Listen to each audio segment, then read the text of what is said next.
Hello, I'm Ruth at the Garrett Public Library, and I am here to welcome you to another session of our Railroader reading. Today I don't really have a story to read to you, but I do have an article that may help you. It's about finding your stuff. Now, I don't know anyone that hasn't forgotten where they put things, and it gets very frustrating if you do it quite often. I know I have forgotten some things, and here's some articles that might talk to you or give you some ideas about what you can do to help yourself to remember where you put some items. So, I'm reading an article today from the Reader's Digest of this, I think it was June of 2022. And the title of the article is How to Stop Losing Your Stuff. It's Can't Find Your Keys? Again, cognitive experts can help you stop searching and stressing. It's written by Angela Haupt from the Washington Post. Sasha Bradford doesn't have time to lose things. She's a working mom with lots of hobbies, and when she misplaces her keys or leaves her purse at a restaurant, she becomes frustrated and irritable.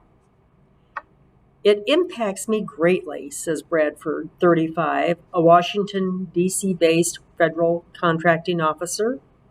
Bradford has attention deficit hyperactivity disorder, ADHD, which she says makes her prone to put things places and not remember where I put them.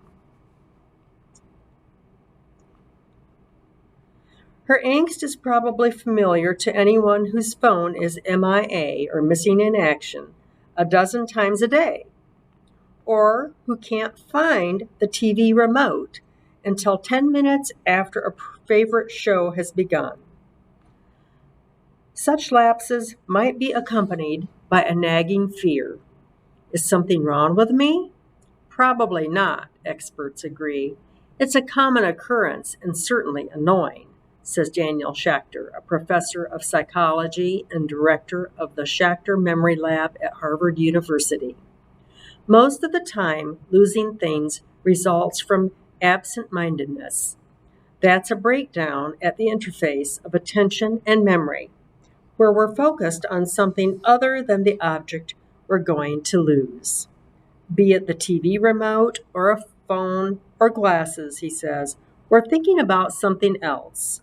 And then we never really encode the information into memory about where we've put the object, because we have other concerns occupying our attention.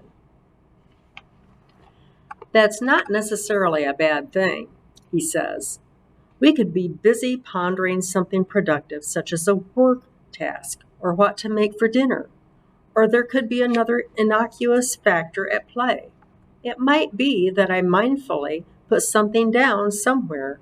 Maybe it's a book I'm reading, and I know I won't be able to get back to it for a few days, he says. And then I can't remember where I put it. This is a perfectly normal example of transience, or the decreasing accessibility of memory over time. Schachter, author of The 7 Sins of Memory, How the Mind Forgets and Remembers, has tried to train himself to keep track of where he puts his reading glasses and car keys to the point that he sets them down only in certain places and would notice if he strayed from that routine. Sometimes, when we're operating on autopilot and not truly focused on our surroundings, even the best of intentions might not suffice, Schachter says. But for the most part, he thinks people can overcome the tendency to misplace things. Sasha Bradford has learned to adapt in part by writing down where she has stored items and by setting specific goals. For example, she says, every time I travel, I typically forget or lose something. So now I think of one thing that's really important to remember, and I focus on that. She also coaches herself not to panic when an item goes astray. If, like Bradford, you have ADHD, you've probably struggled with the wayward objects throughout your life, says Stephanie Moulton Sarkis, a psychotherapist based in Tampa who specializes in the condition. To determine whether you need help, consider the intensity, frequency, and duration of the tendency to lose things, which means how much is it impacting your day-to-day life. Sometimes people who have ADHD report that losing things affects their work or relationships. For example, if they can't find their keys and are late to the office or a dinner party, they could anger their coworkers or friends. In that case, Sarkis says, it's worth being evaluated by a doctor. There are many effective medications that can make it so your brain is able to put something back where it belongs, she says. Many people ask Gregory Jicha, Director of Clinical Trials at the University of Kentucky Sanders Brown Center on Aging, whether they should be worried about misplacing items. Often, it's simply a normal part of aging. Still, some worry it's a harbinger of Alzheimer's disease, Jicha says, overlooking the fact that the problem has existed since they were teens. If you're afraid you've developed a problem that could indicate cognitive decline, he suggests turning to a trusted confidant. Reach out to a friend or family member, and they may tell you that you've been losing your keys all your life, he says. What we're really looking for is a change from past performance, a new tendency to misplace things, or an increase in severity can indicate you need to see a doctor. More than half of patients who begin experiencing memory problems have a non-dementia cause that can be effectively treated, Jicha says, such as thyroid problems or a lack of sleep.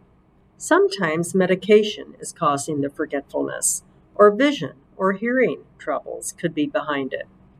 Here is some advice from experts about how to overcome a tendency to misplace things. When you put something down, say its location.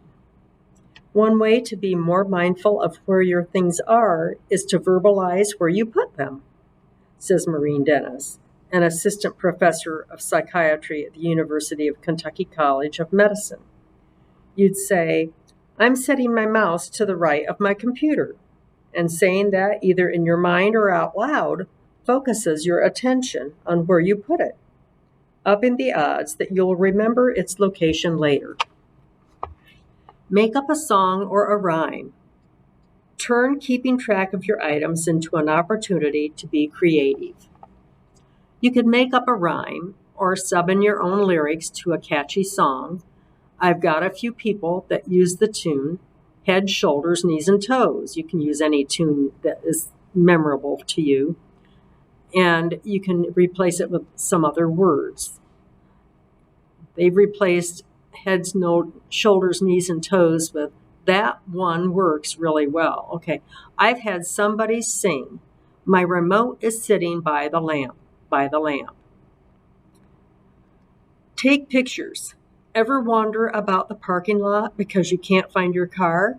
Take a picture of your parking spot, suggests Susan Whitburn, a professor emerita of psychological and brain sciences at the University of Massachusetts Amherst. The same advice applies to lots of things. Photograph all those spots where you store easy-to-lose objects, and when you can't find them, pull up the photo. A lot of us have phones that have cameras on them these days, so that would be a good opportunity to try to take pictures of things like that. Make your belongings stand out. Dennis recommends designating a color that you love and using that color key ring and phone case so that when you're scanning, you're always looking for your favorite color. You could also put reflective tape on the TV remote, which will make it easier to find when it inevitably vanishes. Invest in technology. There are many gadgets designed to keep track of items. You can attach an Apple AirTag to a product you often misplace. For example, and an app will guide you to its location, Sarkis says. There are also fobs you can put in your wallet or purse that will ring like a phone when you press a button on either another fob or a phone app. Set up a routine. Dennis coaches her patients with ADHD to make a home for everything. That might mean placing a basket by your front door where you drop your keys and wallet immediately upon entering your home, or designating one drawer as the scissors drawer, for example. Then, at the end of the day, scan the areas where you've been, find the items that need to be taken back home, and return them to their spots, she says. Take a breath. If you've misplaced something, give your brain a minute or two, Jika says. The location will come in the vast majority of cases. Be kind to yourself. It's certainly understandable if you're frustrated with your tendency to misplace things. But if you keep beating yourself up about it, it could become a self-fulfilling prophecy, and you start to think that you're losing it, that there's something wrong with you, and you get anxious about that, Whitbourne says.